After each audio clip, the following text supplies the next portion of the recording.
So now for one of the toughest parts of the move, packing my life, everything I've got to move to America. And in true Harry fashion, I've left it till the day before we leave. All of this stuff has to fit into this suitcase. That's my mission tonight, to get that fixed. I've already culled all the stuff I don't use. It's in that bag that'll get donated. So it's just see how it goes. Wish me luck. But we're done. Success. Here it is. And just so you can see how small this suitcase is, doesn't even come up to my waist. So pretty good effort to pack your whole life into 2 tiny bags. So we'll see how it goes. Just about to say goodbye to my beloved car after all these kilometres. Final step before we head overseas. Ready, Brad? Last pie in Australia. Our early morning flight from the Gold Coast took us over some spectacular scenery once we got to New Zealand. The area was called the Bay of Many Coves, just to the south of Wellington. Harry also managed to get a little bit of our last video done on the flight, which was great. From Wellington, we had a short 1.5 hour drive up through the mountains to Greytown. And in classic New Zealand style, what was in the front yard? Some sheep. For those of you who don't already know, I've had a passion for aviation my whole life. And lucky for us, my uncle's a glider pilot. So we're straight down to the local gliding club for the infamous winch launch. The local gliding clubs around the world are usually run by volunteers. It takes a number of people to run the operation, from the winch, the launch controller, people on the ground helping gliders get set up ready to tow. Let's take a look as Harry gets ready to get on board for his first flight.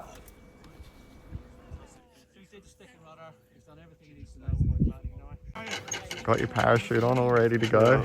Hopefully I don't need it. Alright, here we are. Parachutes are worn for that worst case scenario. It's very rare that you would ever need to eject from a glider and use a parachute. However, there are instances of mid-air collisions and potential control failure that you may need to eject for. Handle over here. Just bring it down gently and watch the brake there on the left. Just bring that in here. The glider is attached to the winch rope via a small ring, in this case under the belly of the glider. Close. The winch for the aircraft is parked over 2 kilometres away down the other end of the field. It's essentially a big engine with a whole lot of controls which allow you to wind in the rope to pull the glider up into the sky. For the launch, you have a wing runner. They essentially hold the glider level until the controls of the aircraft become effective enough.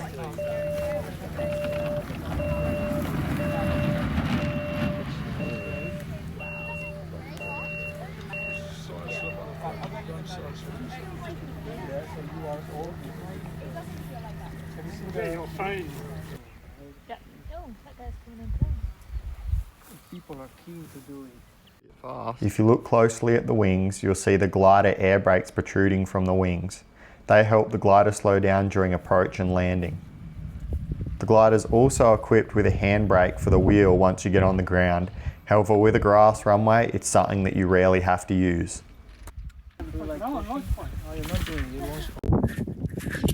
You survived! No sick bag? No, he's fine. Good work. Survived it. Great. Bit shaky, are you? Why are you shaking? Adrenaline, I think. Now it's time to hook the glider on and tow it back to the start line. Ready for my turn. Just parking the glider up after your little flight.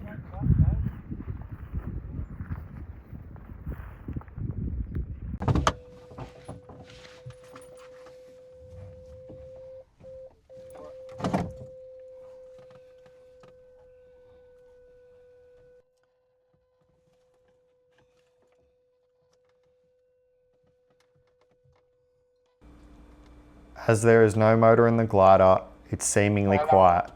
There's smooth acceleration as the winch builds up power.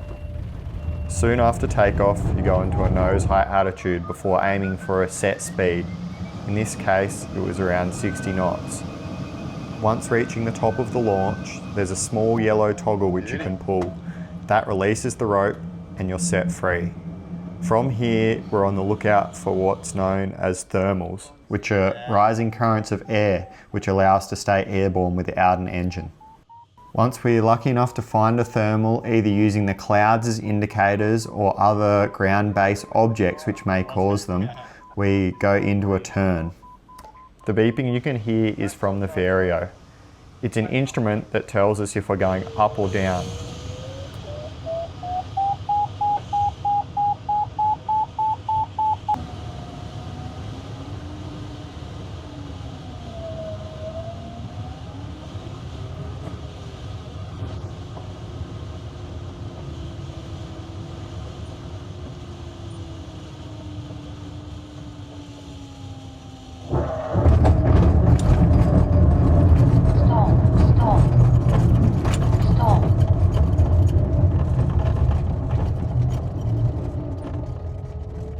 She's a rough strip.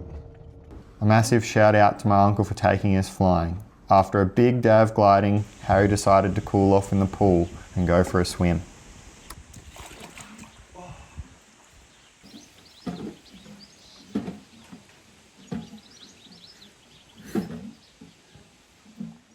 It's a new day, which means a new activity. Today we're heading north to climb Mount Ruapehu. As we get closer, the lush greenery gives way to a more volcanic terrain. It's the tallest volcano in the North Island and home to some epic scenery, and we're hoping the clouds clear up.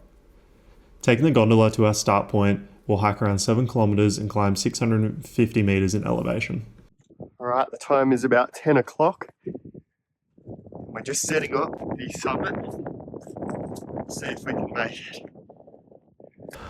Well, I think the little wind muff's going to have its work cut out for it.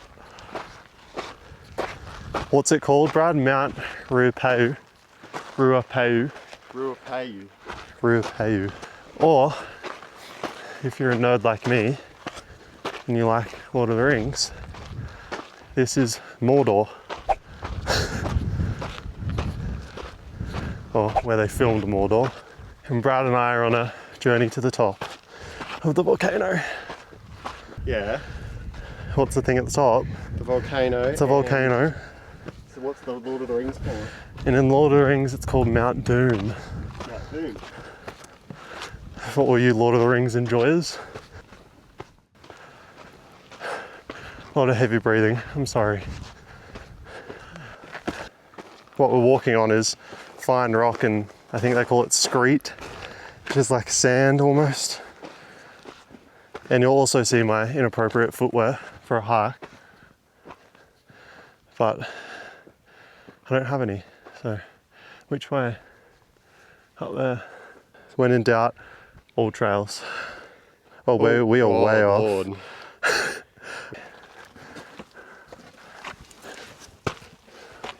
God, surely. I'll give you the camera.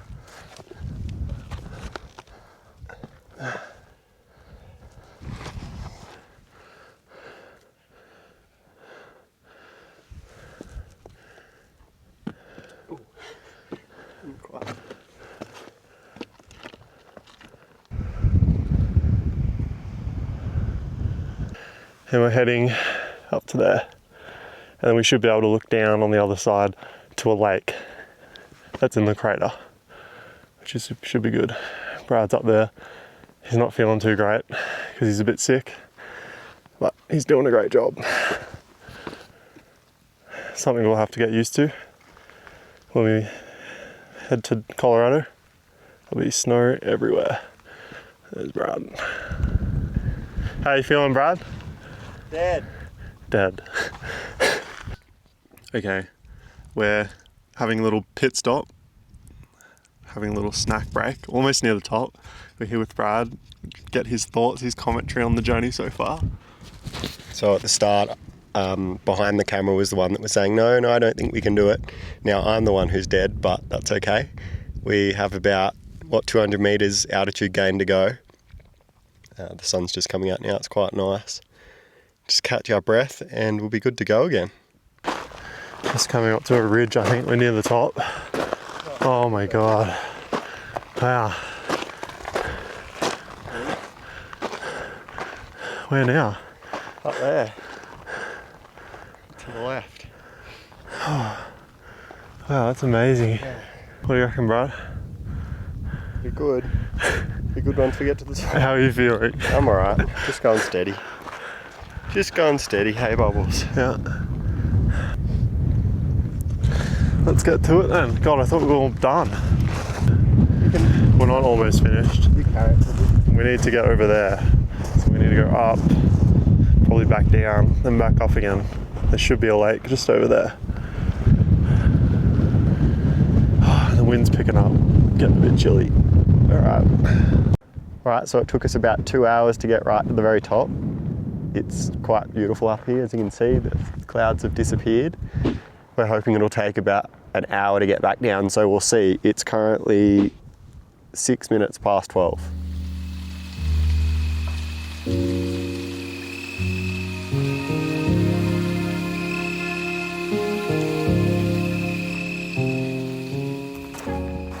Brad, we're at a historic landmark.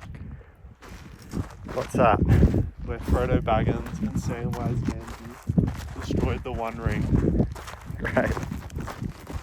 Real historic. It was about 1:20 when we got back down. So it took us about an hour 15, hour 20 to get back down. About 2 hours up. So all good. We're a bit worn out, but anyway. And as we were leaving the national park to head home, I saw something on Google Maps that caught my eye with these waterfalls, which was actually used as a filming location for Lord of the Rings. So naturally, we had to go and check it out. But the water was absolutely freezing. So we didn't stay in long. But it was cool to see. I can't stay in. Hold on.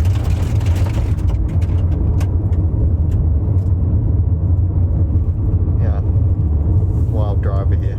Today we're visiting Huka Falls, about an hour and a half south of Rotorua. We've just made our way from Napier across, which is about an hour and a half full side. Yeah, pretty specky. Take a look.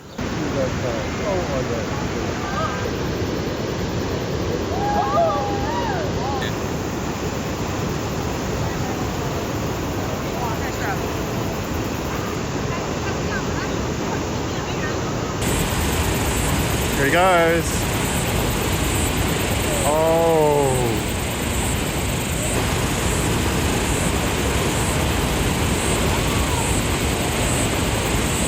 Shit. Woohoo! We have arrived in Rotorua and it's definitely got a smell about it.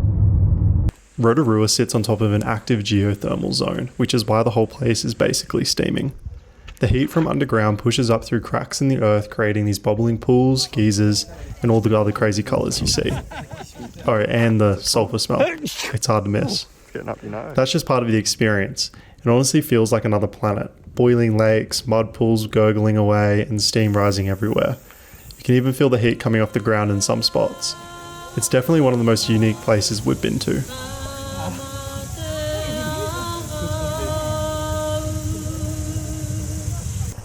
Look at the mud pools. Bubbling. Oh, it's like me in the bathroom after a curry. Hot meter. Let's see. Is it hot? Oh, it's beautiful. Is it? Just warm. Yeah. Yeah, my turn. Yeah. What's your hot meter gonna say? Oh yeah. It's just warm. Beautiful. After a few hours in the park, we headed back to Rotorua for a bite to eat. And by the afternoon, we wanted to go over to the iconic redwood forest to check out these trees that had been growing there for over 120 years. Probably a better spot. Brad's getting the shot. Oh yeah. Just amazing. So next some spectacular redwoods. We will have to see how they compare to the big American ones. Newsflash, these are American ones. Well, These are California redwoods. they're California redwoods, but I'll have to see how if they grow them better in America. Time will tell.